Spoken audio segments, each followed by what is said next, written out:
Oke, selamat datang di podcast Bincang Pancasila. Kali ini kita kedatangan tamu luar biasa dari teman-teman dari Forum Pemuda Lintas Agama Kulon Progo ya. Iya. Jadi jauh-jauh dari Kulon Progo ke kantor pusat studi Pancasila. Nah, hari ini saya bersama dengan 3 teman perwakilan dari FPLA. Saya sendiri Rona, mungkin nanti bisa berkenalan langsung dengan Mas dan Mbak di sini. Dengan Mbak siapa? Saya Esti. Esti, ya. Silakan. Saya Valen. Dan Mas CM Narazikria. CM. Iya. Panggilannya apa ini Mas CM? CM juga. Oke, panggilannya memang CM. Akang. Akang. Baik. Ya, mungkin perkenalan lebih dalam lagi, misalnya di FPLA Mbak Esti membawahi program apa secara khusus? Oke, siap. Esti itu dari agama Kristen Protestan. Oke. Terus kalau di Forum Pemuda Lintas Agama, saya dipercaya teman-teman, diberi amanah untuk membantu teman-teman sebagai wakil ketua. Wakil ketua, baik. Silakan selanjutnya. Saya Valentina Marianita Agustin dari agama Katolik. Saya di FPLA sebagai anggota saja. Baik, terima kasih. Kemudian Mas CM. Ya, sedikit revisi ya. Ya. Mbak Farel ini adalah senior, hitungannya sudah senior gitu ya. Anggota tapi senior. Nah, kalau saya CM Narazikria dari agama Islam dan sebagai koordinator bidang pendidikan dan pelatihan, khususnya di sekolah dan di masyarakat, seperti itu. Baik, oke. Tadi sudah kita dengarkan beberapa. Jadi mungkin bisa dijelaskan lebih lanjut Mbak Esti, di forum ini ada berapa bidang gitu? Karena seperti yang kita tahu, kalau Forum Pemuda Lintas Agama pastinya terdiri dari berbagai agama yang diakui di Indonesia. Nah, saya pengen tahu aja ada bidang apa aja sih di dalam forum ini? Oke, Forum Pemuda Lintas Agama ini tuh sudah dari 2015 sebenarnya Mbak. Terus kemudian kami ada regenerasi lagi itu di tahun 2018. Kemudian kami tuh ada beberapa bidang memang. Itu ada pelatihan dan pendidikan itu tadi. Terus ada bidang kebudayaan itu bersama olahraga, dan satu lagi kesenian ya. Terus ada kemitraan, itu kami biasanya audiensi ke dinas-dinas seperti itu, terus ke masyarakat juga, Karang Taruna atau sekolah-sekolah itu nanti juga bersama yang kemitraan itu tadi. Terus kemudian kami ada satu buat koordinator agama-agama memang itu. Yang pertama ada Muslim. Nah, Muslim itu dari PCNU Muhammadiyah, terus kami dari Kristen, dari Katolik, dari Buddha, dan dari Hindu. Sebenarnya kami ada satu lagi dari penghayat kepercayaan. Baik, Mbak Valen mungkin bisa dibantu menjelaskan kalau tadi bidang-bidang ya, ini kita berbicara sejarahnya.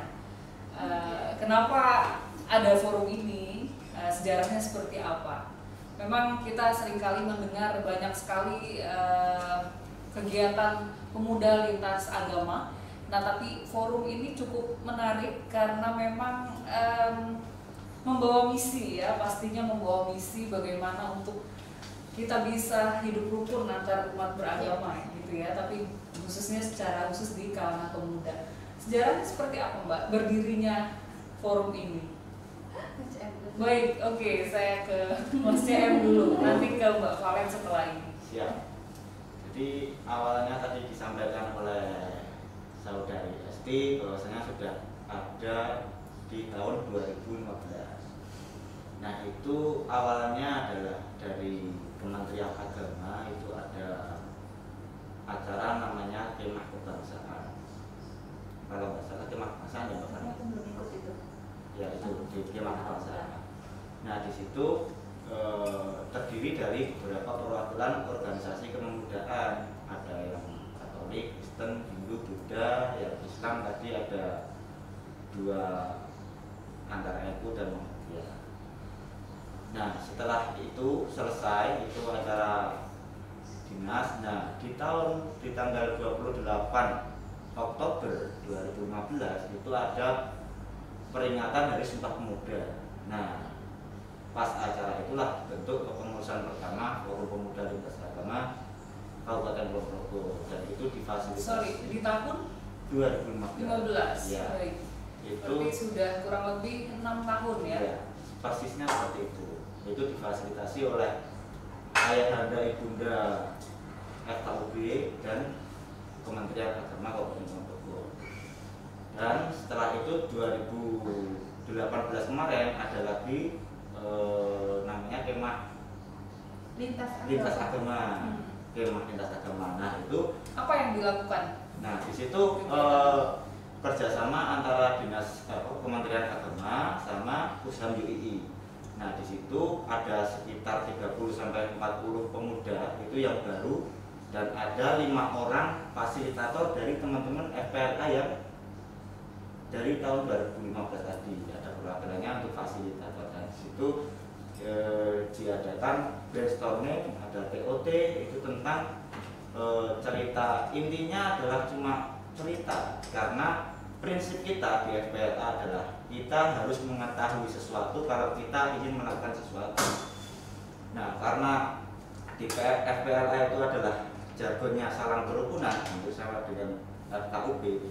Nah untuk mencapai sebuah kerukunan itulah teman-teman FPLA yang lama dan baru digabungkan di tahun 2018 supaya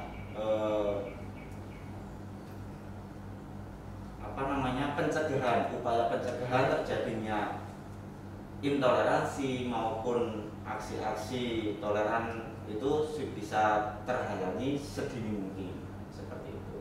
Baik, kalau dengan sampai hari ini berapa sih jumlah total dari anggota dari forum ini? Setiap kami ada acara itu biasanya setiap orang itu membawa teman, Mbak, sebenarnya. Oke. Jadi cari tapi teman, ada cari keanggotaan teman. tetap nggak? Itu biasanya yang muslim itu akan mendapatkan kuota lebih banyak karena memang ada satu PCNU dan satu Muhammadiyah jelas. Terus dari teman-teman Kristen Katolik itu nanti porsinya sama, terus dari yang Hindu dan Buddha itu baru lebih sedikit. Tapi untuk sementara ini memang di grup kami itu ada 130 orang. Luar biasa. Nanti mungkin teman-teman di sini bisa menjelaskan gimana caranya bergabung di forum ini ya. Karena saya pikir semakin besar anggotanya maka semakin baik menjadi agent-agent di lingkungannya sendiri kan. Jadi bisa membantu untuk menghindari tadi intoleransi, menghilangkan ketidakrukunan antar umat beragama, karena kita sangat tahu problem kita saat ini memang problem intoleransi, salah satu masalah kebangsaan yang sedang kita hadapi. Kalau kita berbicara tentang masalah kebangsaan nih, Mas Mbak, mungkin nanti siapa yang mau menjawab duluan. Tantangan apa sih yang paling berat dihadapi oleh teman-teman di forum ini? Jadi kalau misalnya dalam berkegiatan, dalam melakukan aksi gitu, dialog dan lain sebagainya mungkin, tapi saya ingin tahu apa sih yang menjadi hambatan dalam kegiatan Mas Mbak selama di forum ini. Mbak Valen mungkin? Misalnya di dalam dialog gitu ada pendapat yang berbeda atau justru masih ada kelihatan bentuk-bentuk intoleran terhadap sesama umat beragama, atau seperti apa tantangan yang dihadapi selama bergabung di dalam forum tersebut? Atau tidak ada tantangan, mungkin semuanya berjalan mulus? Kalau pas saya ikut itu ya baik-baik saja, nggak ada tantangan. Paling kalau ingin bertanya ya mungkin ada mikir dulu kira-kira ini apa namanya menyinggung atau enggak gitu. Oke, jadi sudah belajar bagaimana untuk toleran, misalnya dalam berbicara ya, paling enggak di dalam rapat kecil atau dialog kecil. Mungkin Mas CM bisa menjelaskan yang lain. Ya, melengkapi dari apa yang disampaikan Mbak Valen tadi, untuk kalau menurut saya pribadi dan sedikit ngobrol dengan teman-teman itu, yang pertama adalah pemuda sekarang itu untuk budaya itu kurang, karena cenderung anak-anak muda sekarang khususnya menerima informasi digital itu budaya sharing sebelum sharing itu masih kurang. Jadi misal contoh kecil aja terkait tawuran antar sekolahan yang itu masih terjadi di Kulonprogo, walaupun tinggal dihitung jari ya beberapa 1-2 kasus, itu tetap budaya sharing sebelum sharing itu masih Rendah. perlu disampaikan lagi, bahwasanya berita-berita yang tidak pas itu harus kalau di NU itu ditabayunkan dulu, harus diklarifikasi dulu, harus ditanyakan dulu, supaya informasi yang didapat itu benar-benar sudah valid. Betul. Itu yang pertama. Terus yang kedua, ini sebenarnya sudah menjadi bahasan lama ya, terkait adanya mega proyek di bandara, adanya bandara Yogyakarta International Airport. Pastinya kita bisa mengira-ira apa yang akan terjadi. Banyak kebudayaan baru yang masuk sebagai pintu utama, baik itu positif negatif, itu pintu pertama masuk pasti lewat Kulonprogo. Nah, di situ tantangannya khususnya untuk teman-teman pemuda di Kulonprogo adalah bagaimana kita bisa mempertahankan budaya yang sudah tertanam di Kabupaten Kulonprogo. Kalau bisa dikomparasikan dengan budaya luar yang bagus, itu akan lebih baik. Tetapi itu butuh proses panjang dan tidak mudah. Dan yang terakhir adalah menurut kita adalah narkoba. Bagaimana di sini varian-varian narkoba baru itu sangat banyak sekali, baik dari model serbuk, minuman, pela, itu masih banyak lagi narkoba dan miras itu. Jadi itu menjadi PR utama khususnya untuk tantangan ke depan. Kemudian apa yang sudah dilakukan? Tadi ada beberapa tantangan. 3 hal ini sebetulnya tidak hanya tantangan kita di daerah saja, tapi juga secara nasional ya. Isu-isu seperti kurang pengetahuan terhadap apa itu yang dinamakan literasi digital. Tidak menerima informasi secara mentah tanpa kita klarifikasi dan kita validasi terlebih dahulu. Kalau ada berita hoax masuk ke medsos kita sudah cukup berhenti di kita, nggak perlu di sharing lagi, nggak perlu di forward lagi. Tadi yang kedua tentang bagaimana dampak budaya asing yang masuk, ini juga sebetulnya isu yang sudah lama ada di Indonesia dan sampai sekarang memang masih terus berkembang. Salah satu contohnya boleh kita lihat ya, misalnya anak-anak zaman sekarang ini lebih nyaman nonton drama Korea, lebih hafal lagu-lagu Korea gitu, lebih tahu tarian-tarian Korea yang dibawa oleh teman-teman dari Korea. Tapi saya tidak mengatakan ini hal yang buruk, sama sekali tidak. Justru saya sendiri juga menikmati itu, tapi jangan sampai kita ikut larut di dalamnya dan sampai melupakan budaya daerah kita sendiri. Ketika budaya ini kemudian diakui oleh negara lain, baru kita kebakaran, baru kita bergerak gitu. Tapi bagaimana kita mencintai budaya ini kan, budaya Indonesia kita tidak kalah dengan budaya asing gitu. Mungkin boleh kita tanyakan ke beberapa teman di sekitar kita, mereka lebih tahu misalnya siapa sih artis Korea yang paling mereka sukai, ulang tahunnya kapan, makanan kesukaannya kapan. Mereka bahkan nggak tahu ini tetangga sebelah rumah ulang tahunnya kapan, makanan kesukaannya kapan. Padahal jelas-jelas yang nyata, yang real itu adalah tetangga kita sendiri, karena kita nggak mengenal secara langsung artis-artis tersebut. Sekali lagi saya tidak mengatakan ini hal yang buruk, tapi bagaimana kita justru harus berkaca dari kita mencintai budaya asing, maka kita terlebih dahulu harus mencintai budaya kita. Nah, ini mungkin tantangan tadi yang kedua yang sudah dijelaskan Mas CM. Kemudian yang ketiga tentang obat-obatan terlarang yang memang jelas merusak bangsa kita, generasi muda. Nah, yang dilakukan oleh forum ini apa, Mbak Esti? Sudah melakukan apa untuk mencegah tadi ya tantangan ini tadi ya Mbak?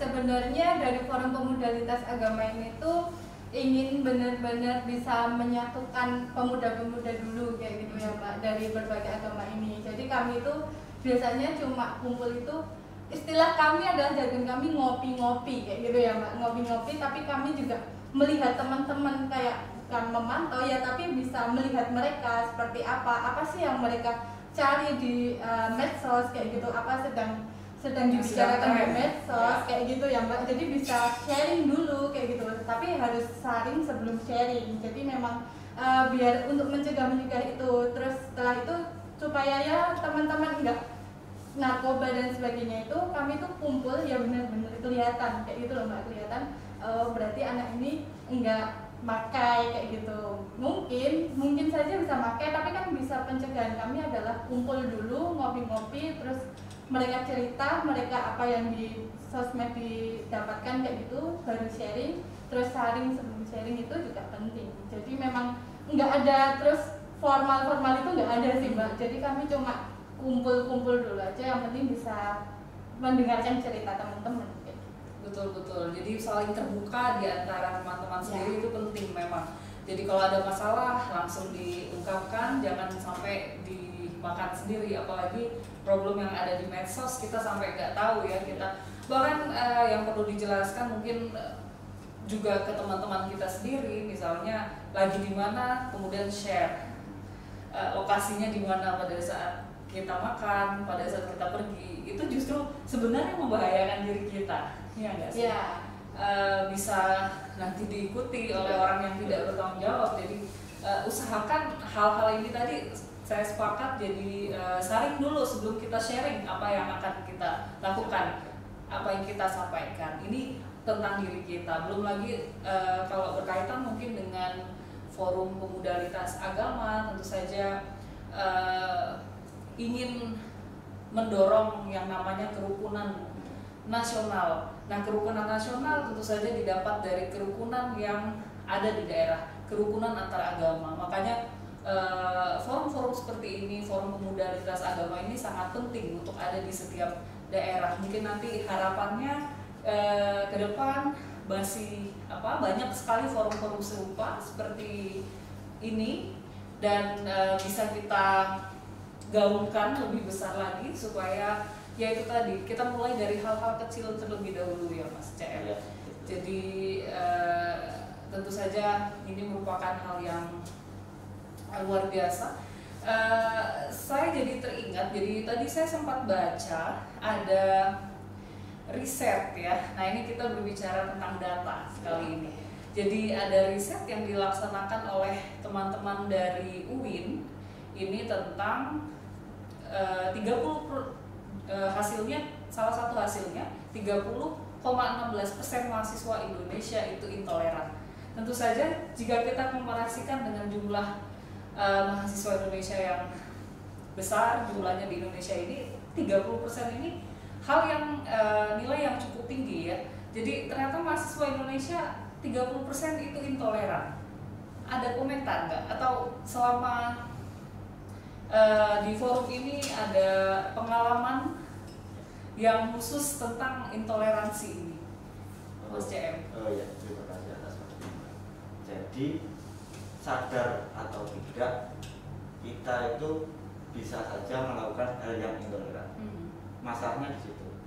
Kadang-kadang kita melakukan sesuatu yang kita anggap itu biasa, ternyata itu adalah hal intoleran.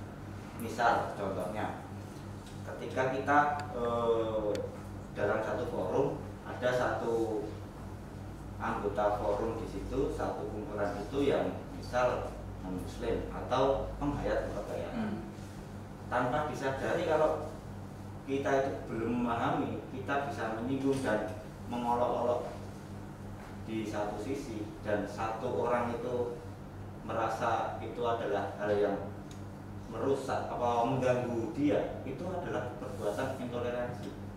Dan di situ makanya kalau saya melihat kenapa 30% lebih itu mahasiswa itu adalah intoleran, karena kebanyakan orang-orang itu tidak sadar kalau dia itu melakukan perbuatan intoleransi. Oke. Ya. Lagi-lagi saya tanya, apa yang dilakukan forum ini gitu Ya. untuk mengatasi hal tersebut? Menambahi dari yang disampaikan Mbak Kiki tadi. Mbak Kiki ya. Nama Kandida. Oke, lagi Oh. tadi. Jadi Saya pikir berubah memang setelah kami podcast. di forum pemuda lintas agama itu saking alatnya gitu ya Oke. Mbak. Jadi nama-nama kecil atau nama-nama yang biasanya jadi ledekan kayak gitu, guyonan kayak gitu tuh Tapi keluar nggak tersinggung ya. Nggak Ini apa-apa. bukan bentuk intoleran ya. nama kecil kami kayak Oke, gitu biar Mbak. lebih akrab. Ya. Oke, mungkin nanti kita bisa lakukan ini di PSP.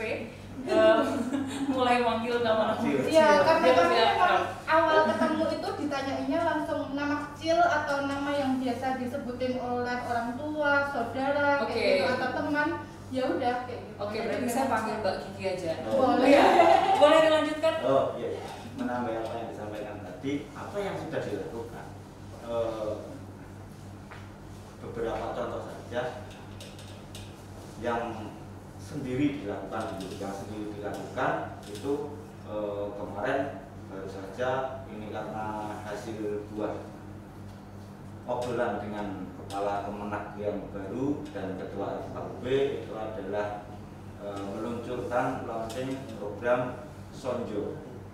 Nah, Oke. dalam bahasa Jawa kuno itu Sonjo itu artinya berkunjung. Nah, jadi FPLK itu berkunjung ke tempat ibadah Muslim, ke pesantren, berkunjung ke gereja, berkunjung ke wihara, dan di situ ngobrol-ngobrol santai saja. Itu yang pertama. Yang kedua itu yang bekerja sama dengan Pusham UII. Itu ada sekolah kebangsaan. Oke. Itu terakhir kemarin sudah angkatan Ketujuh. ke-7. Nah, itu lokasinya juga berpindah-pindah. Ada di PCNU, ada di Panti Asuhan Muhammadiyah, ada di gereja Boro Wali Bawang, ada di vihara di Girimulyo. Nah, itu berputar juga. Dan di situ kita menggandeng dari Dinas Pendidikan, Kesbangpol, TNI Polri. Nah, itu untuk ngobrol tentang tema-tema yang ditentukan, khususnya tentang kerukunan seperti itu. Itu dua.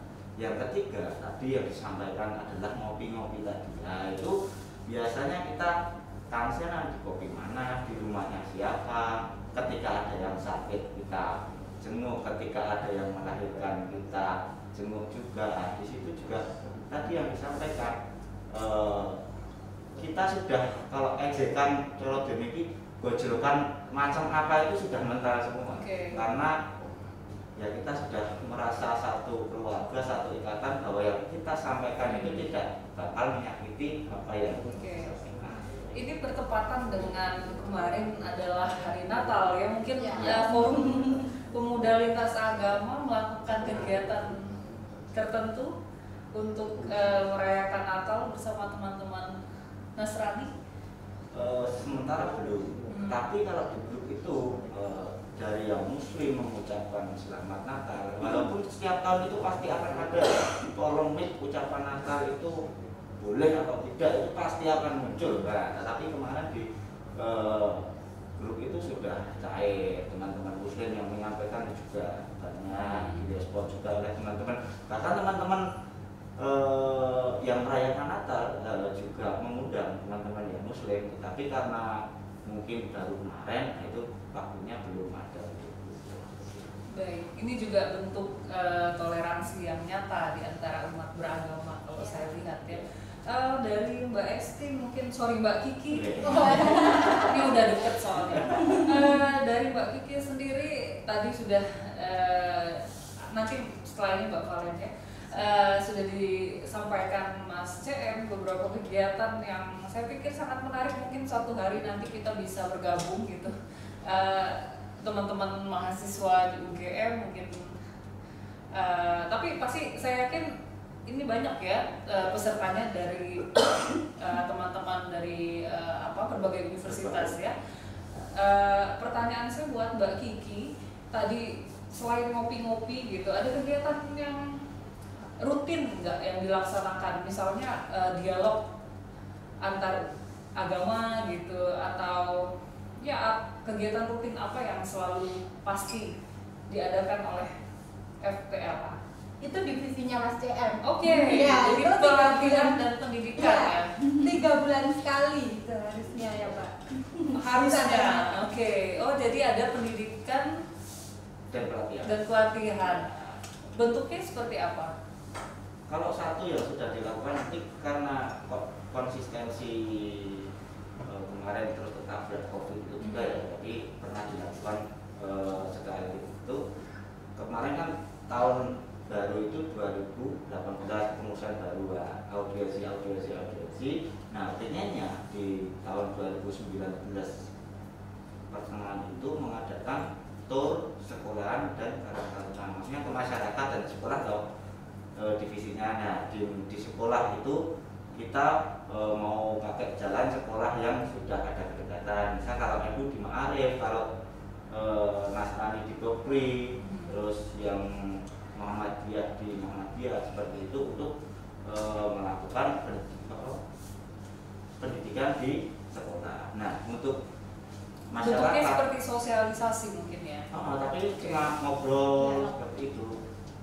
Nah, terus yang ke masyarakat juga kita masuk ke rutinan-rutinan karantina. Nah, tapi karena ini alasan klasik ya tetap ada COVID gitu kan. Nah, jadi yang ada adalah malah sekolah kebangsaan itu yang sampai 7 tingkatan itu. Tadi dilakukan oleh teman-teman dari UII ya, Ya. yang sekolah kebangsaan. Selain pesertanya, selain dari FPLA, mungkin ada yang lain di forum atau sekolah kebangsaan? Ya. Ada apa? Perempuan berkebaya juga. Perempuan berkebaya, kemudian Ya, Polri, TNI. kegiatannya seperti apa kalau boleh diceritain Mbak? Kalau kemarin ya itu dialog. Selain dialog, jadi berkumpul gitu berdialog tentang kerukunan Ya. agama. Jadi nanti misalkan di Kristen nanti ada narasumber siapa, terus nanti kita sharing gitu, kita bisa tanya langsung ke pendeta gitu.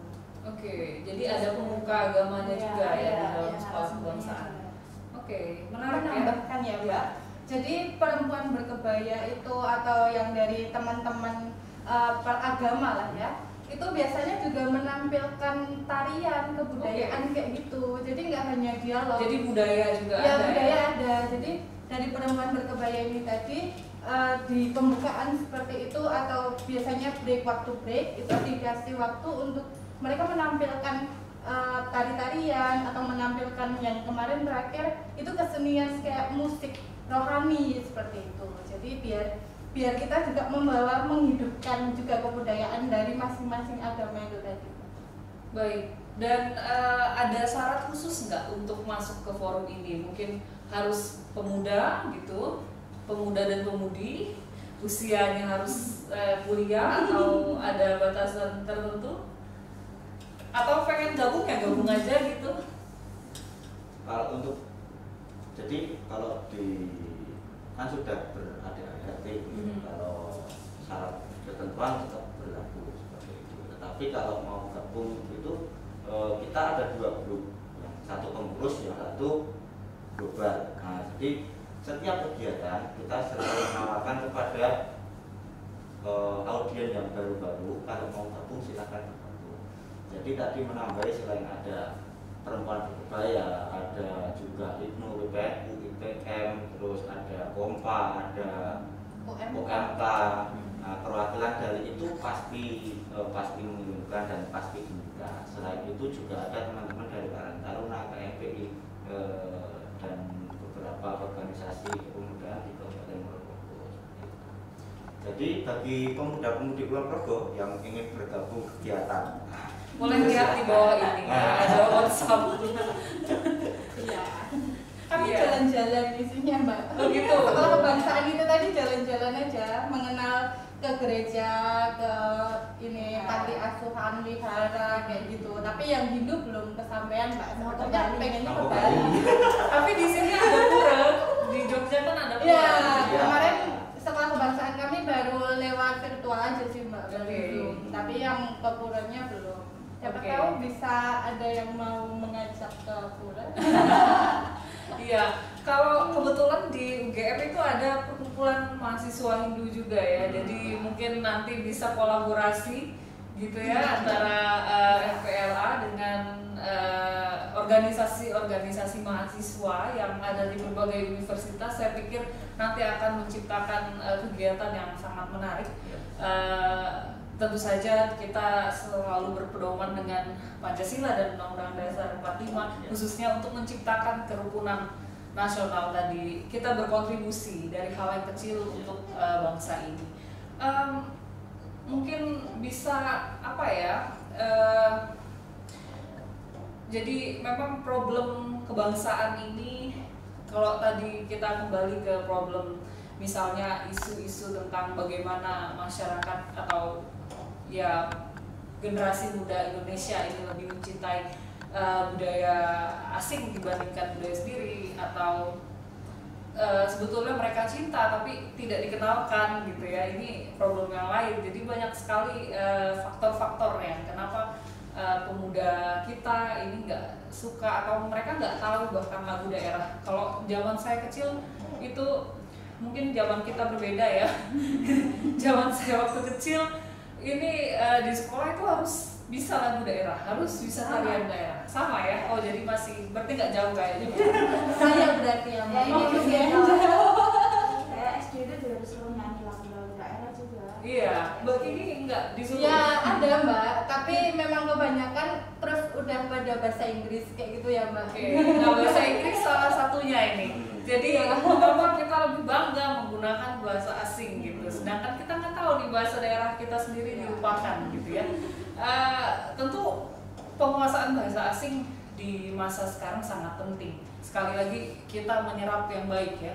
Kita bahasa asing itu sangat diperlukan untuk komunikasi lintas negara. Apalagi mungkin nanti ada yang namanya pemuda, forum pemuda lintas agama. Saya nggak tahu, mungkin ada di berbagai negara yang lain. Nah ini mungkin ke depan bisa kita lakukan bersama gitu.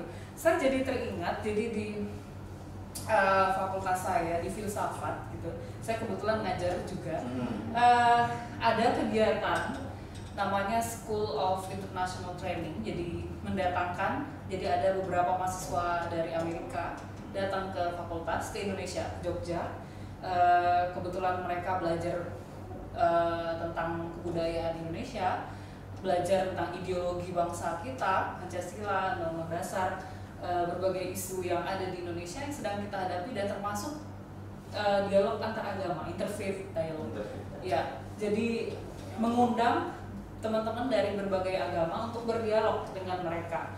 Nah ini buat mereka sangat menarik karena bagaimana mereka pengen melihat secara langsung toleransi antar umat beragama yang ada di Indonesia. Kalau kita lihat Jogja, ini sebenarnya Jogja ini adalah contoh nyata dimana kita bisa melihat toleransi antar umat beragama, karena di Indonesia, di Jogja itu berbagai suku, agama ada semua di Jogja. Semuanya bisa kita temukan, mahasiswa ini dari mana, latar belakangnya dari daerah mana, agamanya apa, dan lain sebagainya, itu semua ada di Jogja. Jadi contoh kecil Indonesia bisa kita saksikan langsung di Yogyakarta. Makanya sangat menarik ketika kita berbicara dengan teman-teman dari negara lain gitu, mereka sangat penasaran apa sih yang melatar belakangi membuat Indonesia ini terdiri dari berbagai kepulauan ya, ratusan pulau yang ada di Indonesia dengan ratusan juga bahasa daerah yang ada di Indonesia. Nah ini ragam budaya, agama, adat istiadatnya sangat kental sekali perbedaannya di Indonesia. Tapi kalau orang-orang melihat kita, orang-orang melihat dari luar sana, melihat Indonesia, ini sangat harmonis hidupnya. Walaupun ada latar belakang yang berbeda, agama, suku, dan lain sebagainya, bahasa juga termasuk dalam budaya yang berbeda di Indonesia, tapi buat mereka ini hal yang sangat indah gitu ya, hal yang sangat cantik gitu untuk dilihat karena beragam. Kita dilahirkan memang sebagai bangsa yang beragam, makanya kalau ada yang ingin membuat Indonesia ini seragam gitu, itu sangat tidak sesuai dengan apa yang sudah ada di Indonesia, karena memang kita berbeda, kita terlahir dengan segala jenis perbedaan. Nah ini yang merupakan hal yang sangat menarik juga untuk mungkin apakah teman-teman di forum ini juga membahas misalnya oke, kita bernaung di bawah Pancasila gitu ya, dan kita tahu bahwa kita berbeda sehingga sudah tidak sepantasnya ada bentuk intoleransi lagi di dalam kehidupan kita, atau mungkin ada pesan khusus yang disampaikan ketika berdialog gitu antar pemuda atau antar forum yang lain, atau selama melaksanakan kegiatan-kegiatan di forum ini, ada pesan khusus nggak untuk pesan yang sebenarnya bernuansa harapan ya, sekaligus cita-cita kita, ada poin yang selalu disampaikan dalam forum ini. Misalnya kita harus ingat kita adalah negara yang berlandaskan Pancasila, maka kita harus bagaimana sebagai warga negara, atau ada pesan khusus dari kegiatan-kegiatan selama di forum ini? Ya, Mbak Kiki. Kalau kami menyoroti,nya setiap kami berkegiatan itu tidak hanya seperti doa atau pembukaan itu tidak hanya dari agama-agama tertentu yang mayoritas, misalnya Muslim, kebanyakan kan seperti itu. Tapi kami itu bergiliran gitu Mbak. Nanti dari yang Muslim, terus nanti hari berikutnya atau bisa kegiatan lain itu dari yang Kristen, terus dari yang Katolik, Hindu, Buddha, itu semuanya kita inilah ya Mbak, biar nggak hanya satu dari tertentu aja. Jadi itu kan sudah menggambarkan Pancasila sekali kayak gitu. Jadi seimbang ya, Ya, semua bisa seimbang. bicara. Betul kayak gitu sih Mbak. Yang contoh kecil dulu dari kami itu seperti itu. Mau menambahkan mungkin Mbak Valen? Seperti kemarin ada kegiatan kita sharing, jadi dari perwakilan agama itu kita sharingkan tentang kerukunan umat beragama. Jadi tiap-tiap kalau tadi misalkan kemarin dari Kristen itu Mbak Kiki yang sharing, terus saya yang Katolik, terus nanti ada Hindu, Buddha, Islam, terus saling sharingkan. Dan tentunya kalau saya melihat ya bahwa kerukunan di Indonesia itu sangatlah unik yang harus kita jaga. Sebagai pemuda-pemudi itu kita harus menjaganya, melestarikannya, memperjuangkannya agar kerukunan itu tetap Terjaga. Oke. Ada misi khusus nggak di dalam forum ini?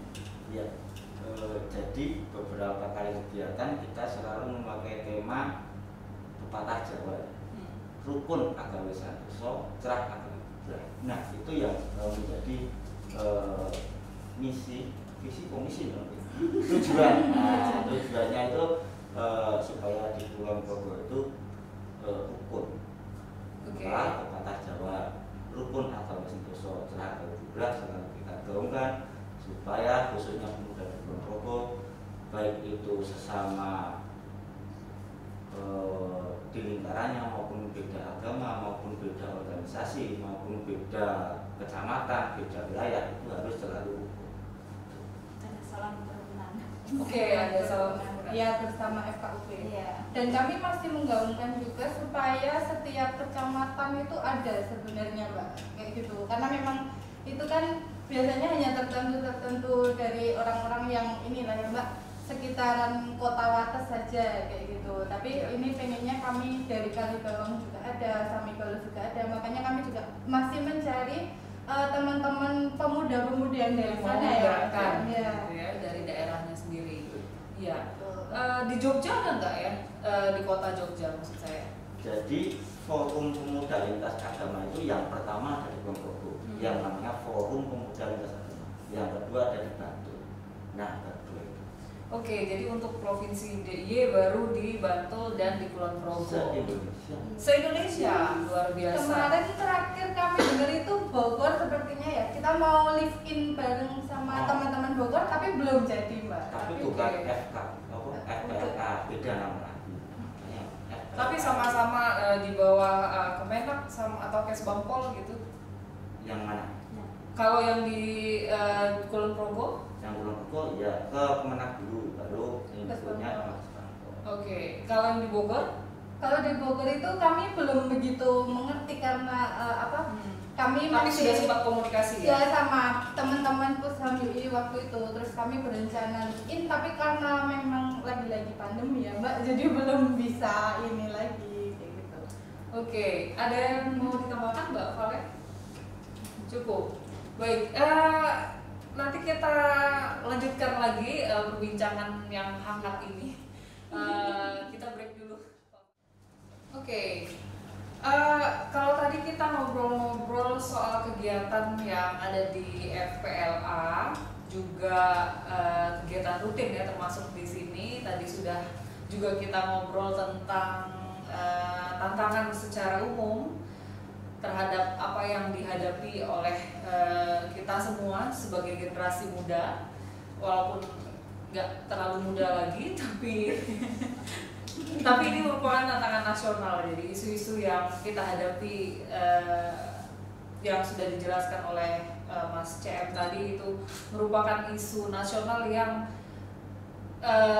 nggak hanya dihadapi di tingkat nasional saja, tapi juga lingkup kecil, daerah, lingkungan sekitar kita, masyarakat kita. Nah, sekarang saya pengen, tadi sebenarnya saya udah nanya ini, tantangan atau hambatan ya yang dihadapi oleh teman-teman dari FPLA ini seperti apa? Kalau tadi tantangan yang dijelaskan adalah secara umum terkait dengan isu-isu nasional kebangsaan. Nah, ini secara kelembagaan atau secara organisasi, tantangan apa sih yang teman-teman hadapi saat ini? Apa misalnya ada kesulitan komunikasi antara pemuda di forum ini, antara pemuda di dalam lingkup organisasi ini, atau ada problem khusus lainnya dengan masyarakat sekitar atau lembaga tertentu gitu?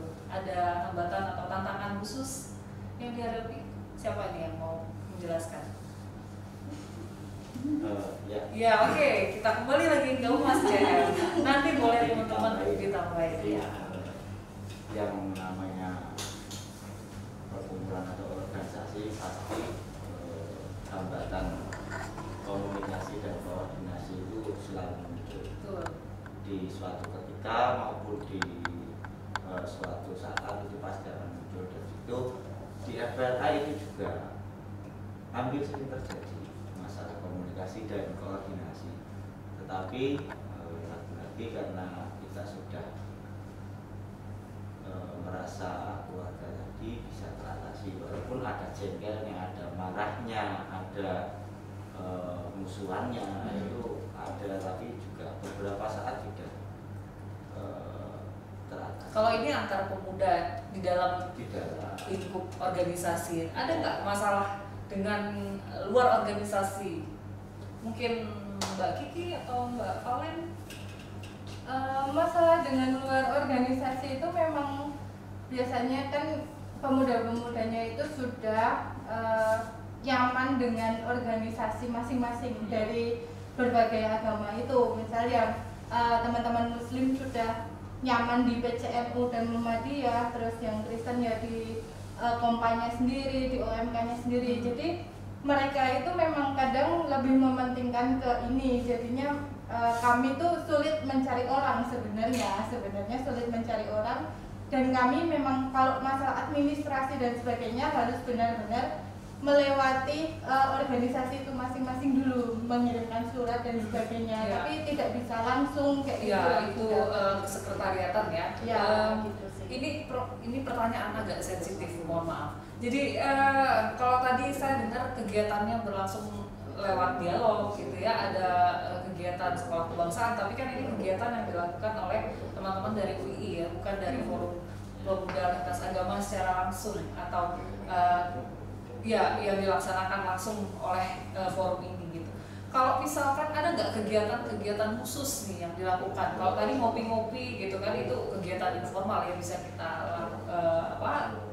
katakan itu kegiatan informal. Tapi kegiatan khusus rutin gitu ya, selain tadi sekolah kebangsaan, dialog dan lain sebagainya, itu pasti ada ya. Nah, kalau boleh tahu, ini pertanyaan sensitif sekali.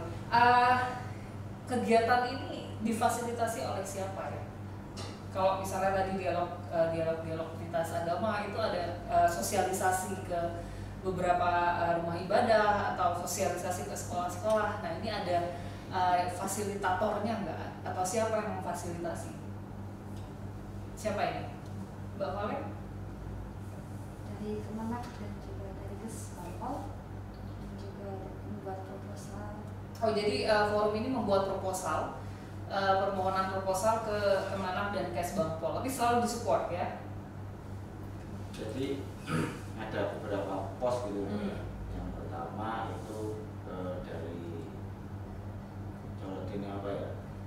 Sodakoh kalau di Muslim ya, sodakoh setiap perwakilan peserta menghadiri acara yang ada transportnya. Itu yang pertama. Terus yang kedua, sodakoh Jawa ini yang seikhlasnya, tidak dari pungutan tadi, jadi pungli. Tapi dari yang khusus sodakoh itu ada, itu yang internal. Terus untuk yang ekonomi produktif ya salah satunya seragam ini itu ada buat dari salah satu teman juga, terus ada support. Terus konsumsi itu beberapa anggota dari PLA juga bergabung di konsumsi ya, itu juga dipeseni, terus dia masih sponsor. Itu yang dari dalam. Yang dari luar tadi yang disampaikan kemarin ada berbentuk proposal per kegiatan. Nah, kalau di Kesbangpol itu modelnya plot anggaran untuk biaya rapat-rapat. Nah, jadi untuk rapat dijatah 1 tahun berapa kali ya, itu sudah dibuat, itu disusuri proposal. Bagaimana juga per kegiatan. Nah untuk menjadi anggota ini nggak dipungut biaya ya, jadi tidak ada, karena memang biasanya kan ada kegiatan tertentu, organisasi tertentu, iuran bukan biaya yang harus diwajibkan, tapi ada iuran sukarela gitu untuk organisasi. Ini ada ya? Kalau ini enggak ada. Oke, ini tidak ada. Nice. Oke, tadi sudah hambatannya. Nah, kita ngobrol-ngobrol di luar di luar kegiatan podcast ini, tadi sempat ngobrol. Katanya di FPLA ini ada anggota yang ikut kegiatan dari BPIP ya, Duta Pancasila. Nah, bisa dijelasin Mbak Kiki? Ya, kami itu waktu bulan September tahun lalu memang sebenarnya baru gencar-gencarnya COVID ya Mbak, tapi memang kami dapat undangan dan persyaratannya itu tuh masuk ke Kesbangpol, tapi persyaratan yang umum loh ya, itu undangan masuk ke Kesbangpol harus mencari orang kayak gitu. Memang di situ ada untuk umur 16 sampai 30 tahun seperti itu, dan itu persyaratan umum ya, mungkin yang badannya kuat secara untuk fisik ini ya Mbak, tahan daya tahan kegiatan tubuhnya gitu ya Mbak.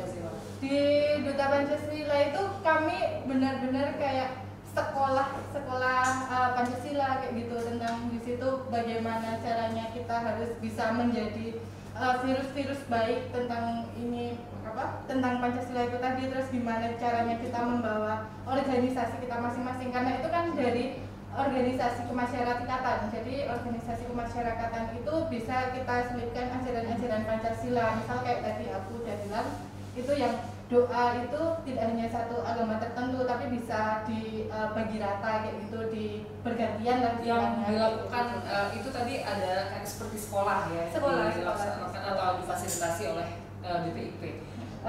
Lalu setelah selesai ini sekolahnya, kemudian apa yang dilakukan oleh Duta Pancasila dalam hal ini yang tergabung dalam FPLA? Perannya seperti apa di daerah, khususnya di Kulon Progo? Berperan sebagai apa, seperti apa melalui Duta Pancasila? Ya, jadi kita dari FPLA Mas CM juga ya, anggota Duta Pancasila. Pak Anggoro dari Muhammadiyah, Kiki dari Kristen, Mas Doni dari Katolik, dan saya dari Islam. Nah, yang dilakukan itu tadi ada disampaikan, kami menjadi berupaya menjadi baik di lingkungan kita, bisa kalau Mas Vicky ya di komanya, kalau Mas Doni di OMK. Gimana caranya menjadi virus baik itu? Konkretnya seperti apa? Nah, kalau konkret kan harus kita kan Iya dong. Karena kami punya tugas. Iya. Saya lakukan itu bahwasanya virus baik tentang persatuan apa? Nggak ada yang tahu ini Mas ya. Persatuan.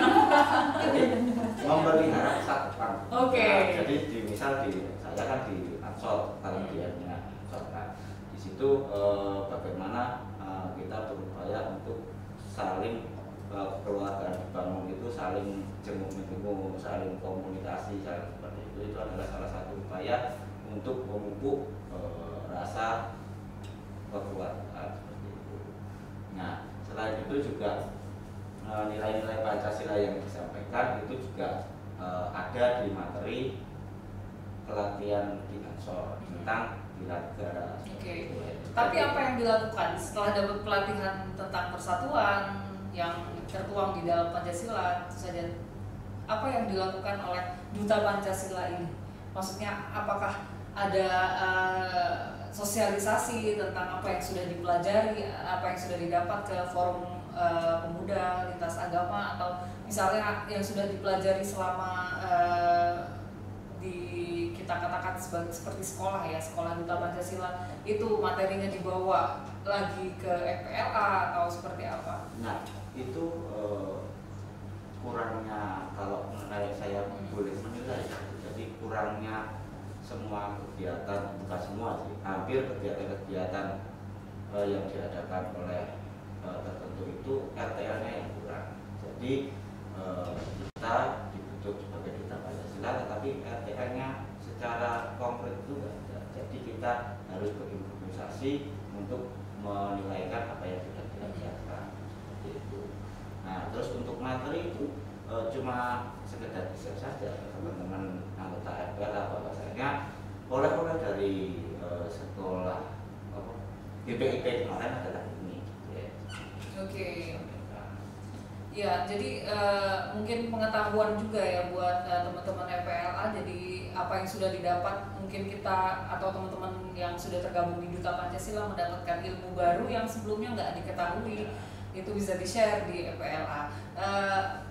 Yang ingin sebetulnya saya tanyakan sekali lagi itu peran teman-teman gitu ya di dalam forum ini secara khusus atau di lingkungan tempat tinggal itu seperti apa? Kalau misalnya ada permasalahan, misalnya permasalahan kecil ya, contohnya kecil yang kalau didiamin jadi membesar gitu, permasalahan antar agama gitu, misalnya ada teman yang beragama berbeda dengan teman yang lain gitu, itu tidak dianggap teman, malah dianggap musuh. Itu kan terjadi di sekitar kita. Kalau agamanya yang berbeda berarti bukan keluarga, nggak mau berteman sama agama yang lain. Nah itu kan pasti masih ada ya fanatik seperti ini gitu ya.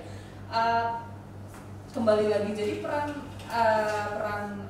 forum ini yang tergabung dalam forum ini seperti apa? Ada kegiatan yang langsung nggak? Misalnya ada masalah apa, teman-teman langsung terjun ke lapangan gitu.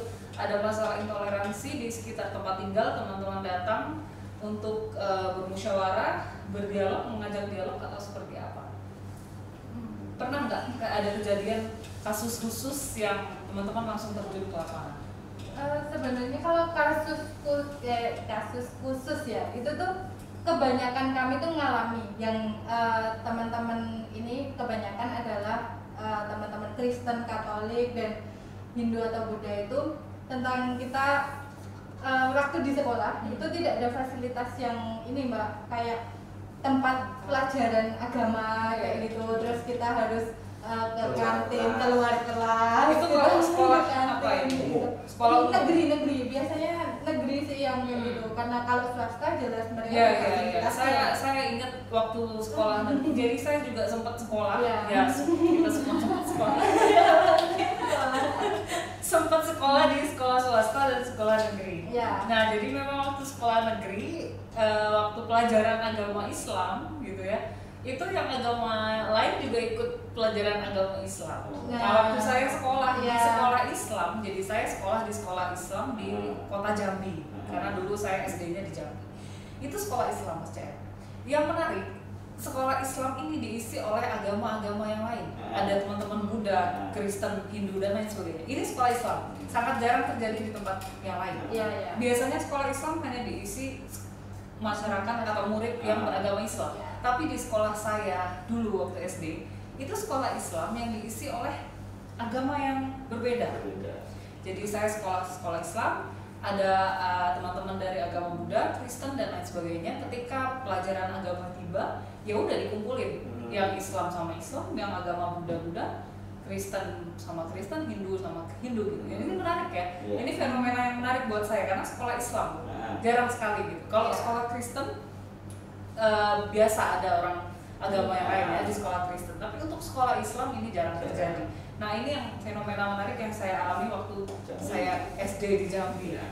Saya lihat, wah ini udah beragam. Jadi sejak kecil kita sudah mengenal agama yang berbeda, sehingga sejak kecil sudah menyadari bahwa ada bentuk toleran terhadap agama yang berbeda dengan kita. Bahwa berbeda itu tidak ada masalah.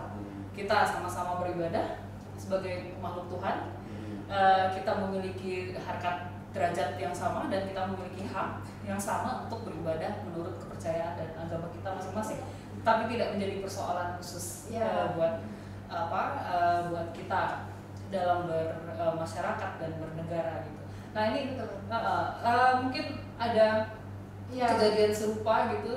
Banyak Mbak. Jadi teman-teman kami sebagian besar itu pasti mereka bercerita ketika dulu SD, SMP kayak gitu ya. Itu kalau pelajaran agama itu keluar kelas dan itu nggak ada kelasnya kayak gitu. Mungkin ini menjadi salah satu misi atau proyek khusus yang diinginkan oleh teman-teman FPLA, membentuk membuat suatu perubahan.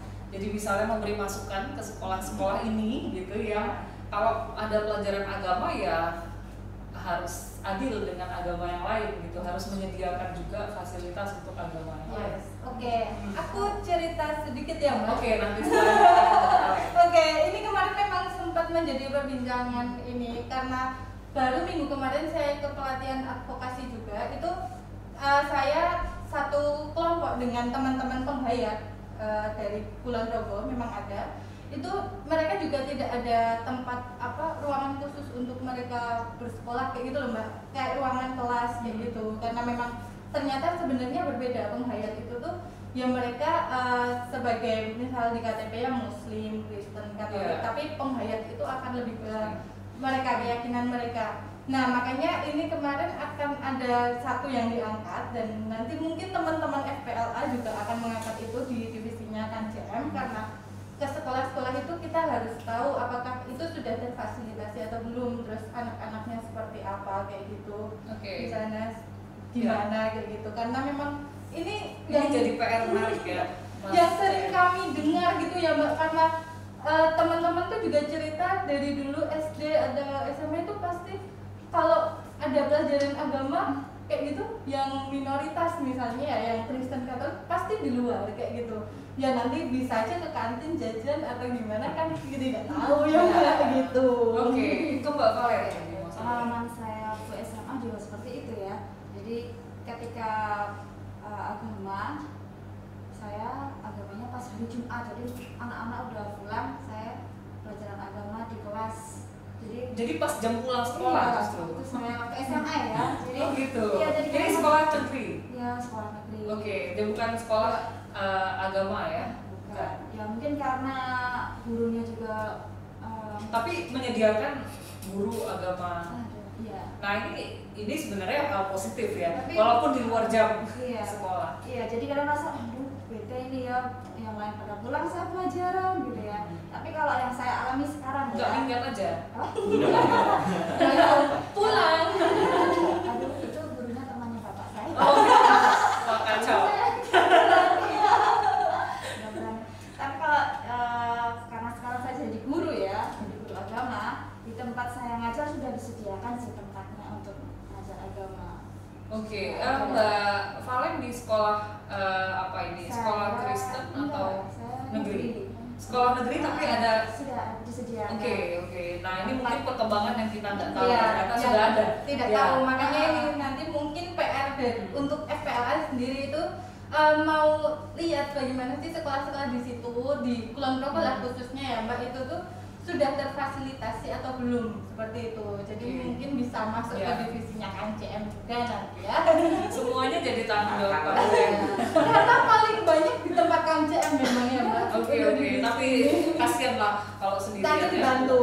Mbak Malen ini ternyata anggotanya KCM. Oh gitu. Tadi nggak dikenalkan di awal. Oke, jadi saya ingin cerita lagi. Jadi saya kan mengajar di 5 sekolah ya.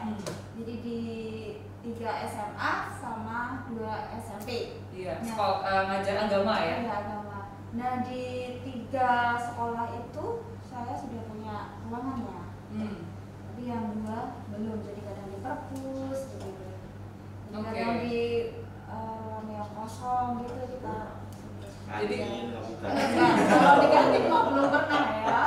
Jadi kontrak di beberapa sekolah ya. Oke. 5 sekolah itu. Dan 2 belum punya ruangan. Mungkin ini jadi tugas Mas CM juga untuk fasilitasi. Iya memang banyak juga yang kita tidak tahu ternyata di beberapa sekolah ini ada yang sudah memfasilitasi, tapi juga kemungkinan ada sekolah lain yang tidak seperti ini gitu.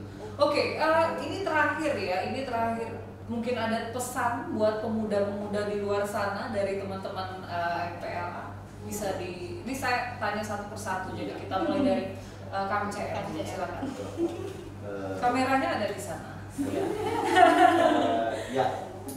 Jadi gini, untuk menggarisbawahi bahwa organisasi yang bernama Forum Pemuda Lintas Agama Kabupaten Ponorogo itu dalam kesepakatan bersama secara musyawarah mufakat kita fokus untuk pencegahan preventif. Jadi setiap kegiatan yang itu berlandaskan isu-isu untuk melakukan pencegahan akan berusaha dilakukan. Nah seperti itu. Selanjutnya pesan untuk pemuda-pemudi khususnya di Kabupaten Ponorogo, mari kita selalu pegang tadi yang saya sampaikan adalah Ukara Jawa atau pepatah Jawa mengatakan rukun agawe santoso, cerah agawe bubrah. Mari kita tanamkan itu dalam prinsip hidup kita, bahwa kita hidup tidak bisa sendiri. Kita hidup harus selalu bersama, dalam tanda kutip, dengan perbedaan. Mungkin. Oke, terima kasih. Oke, selanjutnya Mbak Kiki. Kalau dari aku ya Mbak, itu teman-teman pemuda sebisa mungkin tuh untuk serawung. Nah, dan di serawung itu pasti berbagai macam orang tuh ada kayak gitu loh Mbak. Dari agamanya berbeda, terus kebudayaannya berbeda, hobinya pun berbeda, dan kita harus bisa menghargai itu kayak gitu. Dan harus bisa melihat oke lah kalau mereka punya perbedaan dari kita kayak gitu, ya kita harus terima, harus bisa toleran. Terus kalau misalnya mereka juga punya kekurangan, bisa kita lengkapi, saling melengkapi kayak gitu juga. Oke, ya terima kasih. Jadi saling melengkapi, toleran itu poin pentingnya. Selanjutnya yang terakhir. Dari saya pesan yang penting di dalam hati kita harus ditanamkan kasih, karena kasih itu bisa mengalahkan semuanya. Oke, lagi cukup satu kata, kasih, toleran, kemudian rukun. Ya, karena memang kita harus terus menciptakan kerukunan agar kita bisa menjadi manusia yang terus harmonis di dalam perbedaan ini. Ya, terima kasih. Ya, tapi pernah pakai Natal tema waktu itu acara ya Mbak. Itu tuh kita raih harmoni dalam perbedaan. dan itu selalu kita pegang. Tapi selalu kita pegang kayak oke, harmoni semuanya seperti itu. Oke, ya harmoni dalam perbedaan. Ya semoga kita bisa terus hidup harmonis dalam segala perbedaan ini karena memang perbedaan itu indah. Ya. Baik, terima kasih untuk para pemirsa di luar sana yang sudah menonton podcast Bincang Pancasila. Pada kesempatan kali ini kita sudah berbincang banyak sekali dengan teman-teman perwakilan Forum Pemuda Lintas Agama Kulon Progo. Kita bertemu lagi di kesempatan yang lain. Terima kasih. Bye. Oke, oh ini pakai Ya. sarang.